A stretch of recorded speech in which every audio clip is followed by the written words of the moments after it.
on, everybody? Welcome back to the show. Today, I got a special guest on here that I've been talking about for a very, very long time. I got my dad, the person that got me into the Giants. So I'm going to let him introduce himself real quick. What's going on, Giant Nation? This is Ollie Jackson, better known as Old School. I'm here loving and repping my New York Giants all the way up in Minnesota, baby. Let's go. Okay. Yeah, man, this is a iconic moment for me right now. I definitely been talking about doing this, so I'm glad I've been able to finally make this happen. So we gonna get right into it. Just like we talked about, we talking about the Giants wide receivers. So let's pull this first question up.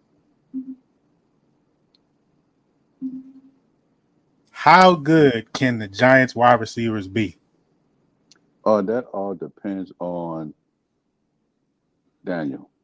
Because, I mean, if he does not make the right read, doesn't make the right throw, you can have Randy Moss out there, baby.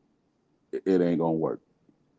You know, the receiving core can be epic because they can cause so many mismatches with everybody's different skill set.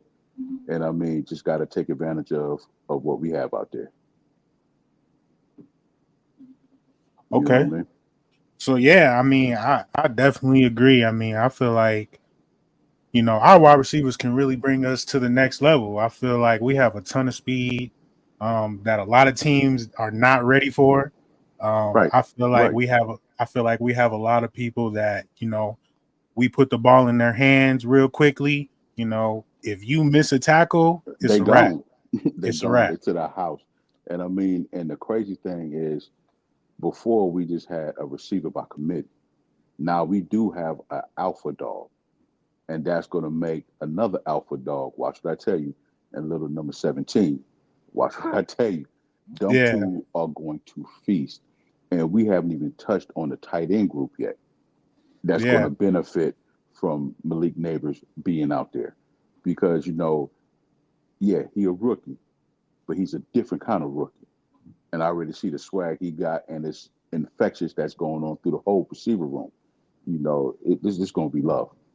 yeah. No, I think we got a dog in Malik, and I know you haven't watched the Hard Knocks, so I'm not gonna spoil it for you, but definitely seeing him come in and the way he portrayed himself, you could tell that we got a really, really good player. Right, because I mean, I saw up to that part a little bit, and and I love what he said when they asked him, well, how do you feel if you don't get the ball within the first couple of reps of the series? And he said, I'll be pissed. Right. And I love when, my man, he has that much passion because he wants to live with him. It's like Jordan mentality. Right. Live with me, die with me. Right. Okay. So next question is what does it take? Like what is it actually gonna take for the Giants wide receivers to be good? Again, it all comes down to Daniel Jones, but also to the scheme. Because what I'm seeing now that you have a head coach and a GM working together to put together what it is that they're looking for. Because you go back to their relationship up in Buffalo, even though he was the assistant GM and Debo was the offensive coordinator. You look at the offense that they put together up there. That sucker was explosive, and Right. that ain't got nothing to do with Josh Allen because Josh Allen still makes some bonehead decisions. Right. you Especially when it's know, getting crunch time in the game, because my man will definitely just he'll throw it choke and across the field with no problem. he get the Brett Favre syndrome. You Definitely. know what I'm saying? But what Daniel does, he just never had a line in front of him, and I really do feel like we fixed that problem. And so Right. when he trusts that protection, now he can make his reads, but he just need to make his reads quicker. Oh, the sky's the limit for this receiver crew, man. I'm Yeah, I'm so yeah, serious.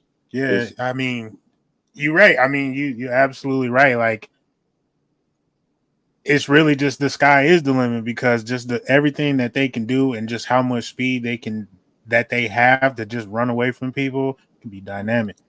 I mean, when you have at least four people that can take a 5 yard slant and take it 90 yards, that's ridiculously crazy.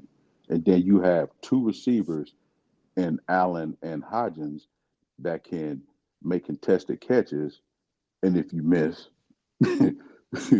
that's a good 15 to 20 yards right there, maybe even more. I mean, again, this offense is going to be really scary because the NFL, especially the NFC East, don't know what's coming. Right. They don't. Okay, so what are your realistic expectations? My realistic expectations is for us to finally be competitive in our division, to even challenge for the conference. I'm sorry, for the division, for the NFC East title.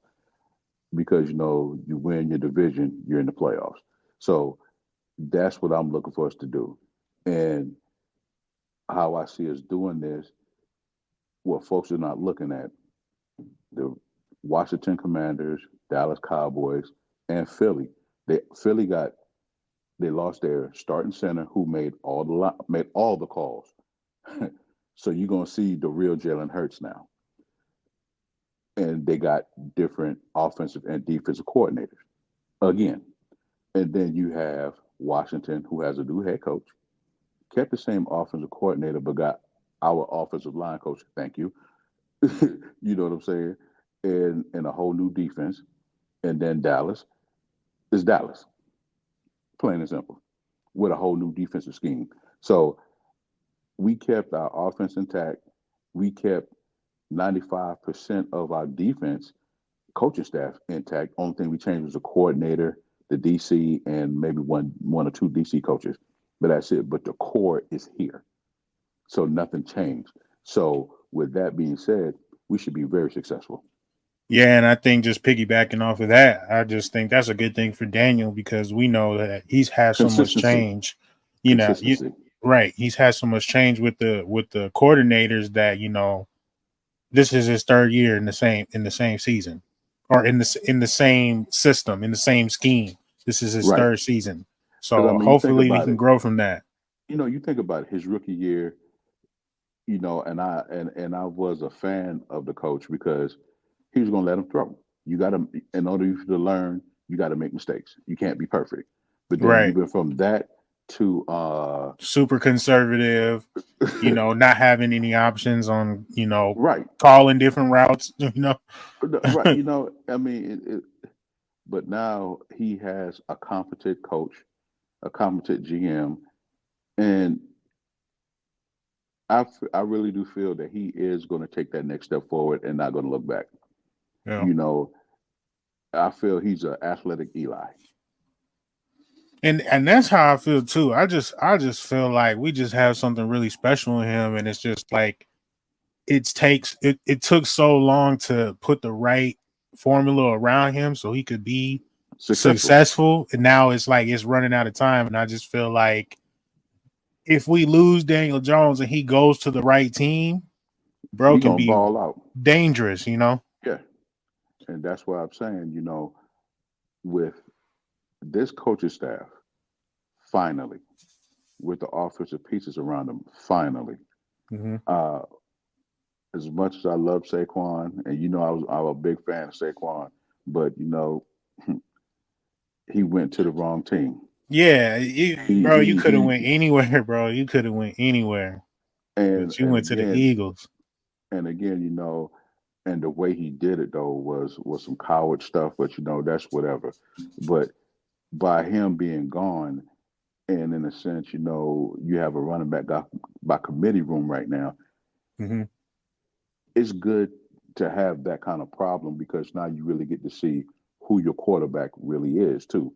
Because all I kept hearing about was how smart he is, all this and all that. But when you do have a dynamic player in a Saquon to just turn around and hand the ball off to, I mean, it Right, does make your job a whole lot easier. right, But now it's time for you to earn your money.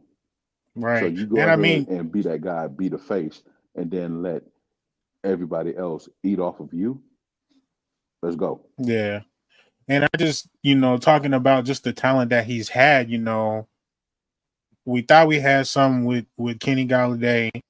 My man could not get away from nobody. We had a new No, regime but come that's not. in. But see, but that wasn't his thing. He's never been a burner. He's a contested guy, and they just didn't scheme it for him. That's the Right. thing that made me mad. It's like I felt like they, with Kenny Galladay, they shut him out. Yeah, they definitely did. They definitely did. But I think it was also just because he wasn't really putting in the effort. Like, I just feel like it True. was just a whole bad, like, mix. My man just took his money and got up out of there, which I do not blame you. No, All I right. get it though. I get it So though because I mean, Gettleman want to pay me that kind of money. I take it too. right. All right. So let's move on to the next one. Hmm.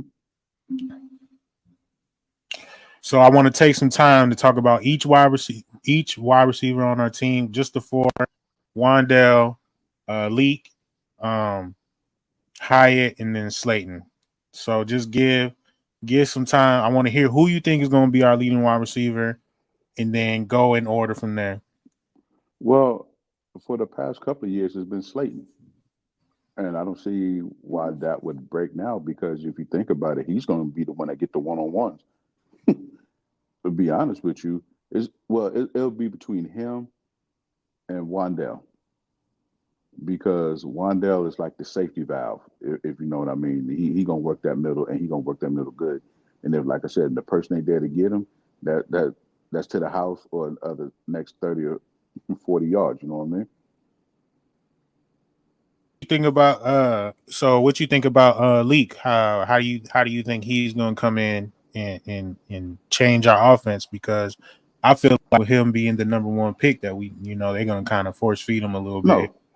Well, with him, if they smart, you don't force feed him. You take what the defense gives you. But now, because at first, what they're going to do, they are going to, in a sense, because he's a rookie, they're going to roll the coverage pretty much over to possibly Slayton. But then when neighbors come in there and start killing it, because he gonna eat up that one on one, he gonna eat it. Now they're gonna roll the coverage over to him, and then Slayton is gonna feast off of that. Like I said, he's going to open up so many, so many avenues and doors for the whole wide receiver core, as well as the tight end core. Man, I mean, that kid is phenomenal. I remember telling you when I was watching him in LSU, I was like, yo, I hope we draft this dude. Look at this kid. Look at this guy. Yeah, no, you definitely did. So since we talked about those three, so now we got to talk about Hyatt, because I feel like he's kind of like the X factor that people may forget about, because everyone knows my man got Jets. No, and that is the truth. And that is a good problem to have again because it all comes down to Daniel and if Daniel turn that thing loose. Because if he holds on to it, you understand what I'm saying? That's not going to happen. But if he turns it loose and takes those shots deep like that, that makes the defense play honest. They back off. They will respect, as we say, respect your gangster. Okay, so let's move on to this next question here. So does the success of the wide receiver group depend on Daniel Jones' play? Yeah, because like I said in the beginning, it don't matter who you have out there. If your quarterback is horrible and he can't get you the rock, nobody can see your greatness. You see what I'm saying? And it also, oh no, go Oh, ahead. I was just gonna say, I mean, it absolutely does like depend on them, but I think depend on him. But I think on the back end, the biggest thing is the offensive line, because if Yes, we can't protect anybody, it doesn't matter what scheme we run, what type of play action we do. It's not nothing. Nothing's gonna work if the offensive line is no good. no, that's true. That is so true. And again, everything comes down to scheme. You got to call the right plays to take care of the skill sets that you have at the receiving core, that you have at offensive line, as well as your running back and your QB. Everything got to mesh together. But Daniel got to be smart enough to know when that back foot hit, the ball's supposed to be out. You know what I mean? And he got Yeah, to and that learn. Oh, no, no, I was just going to say, because his problem is he stares down his receivers too much. He need to learn to look stuff off. yeah, He needs to learn to get rid of the ball quicker because again he gets like that deer in headlights look, and that's not a good thing when he has that look in his face because right, you know something bad about to happen. right. Okay, so if Daniel Jones plays good, how do we continue to build on that? And if it's not, how do we move on from it? So if DJ plays phenomenal, then you give him the other things that he's missing. So say like, the receiving core is killing it. They doing what they doing. The offensive line is doing what they do, but the running game is kind of up and down, like iffy. Then you go out there and you find him the running back to give him that balance. You know what I'm saying? But then if he's not doing what he's supposed to do, cut the string, take your losses, and continue though to build the team. You see what I'm saying? Continue to build the team so when you put the quarterback, get your quarterback, the team is already built, and all he got to do is come in and operate it. Right, right. Well, that is the end of my questions, the end of the show. I'm going to give you 10, maybe 15 seconds to just get your piece off on what you want to talk about the Giants or what you want to address, and then we'll end the show from there. All I want to say is I just want to see them compete this year, shock people. All the naysayers, I want them to make them eat crow. Go out there and be the best team that I, as a fan since 1983, know that they can be. Go Big Blue. Well, all right, y'all. I appreciate y'all watching this show. Definitely tune in to the next one. If you guys really enjoyed this, hit that like and subscribe, and we will see y'all later. Peace.